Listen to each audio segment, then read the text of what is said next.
கன்னி மலர்களை நான் பறிக்க இன்பக்கலைகளை நான் படிக்க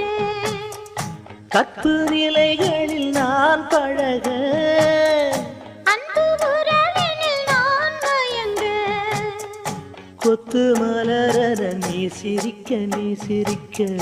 மொட்டு மலர்ந்தது தேன் கொடுக்க தேன் கொடுக்க மாறாது இது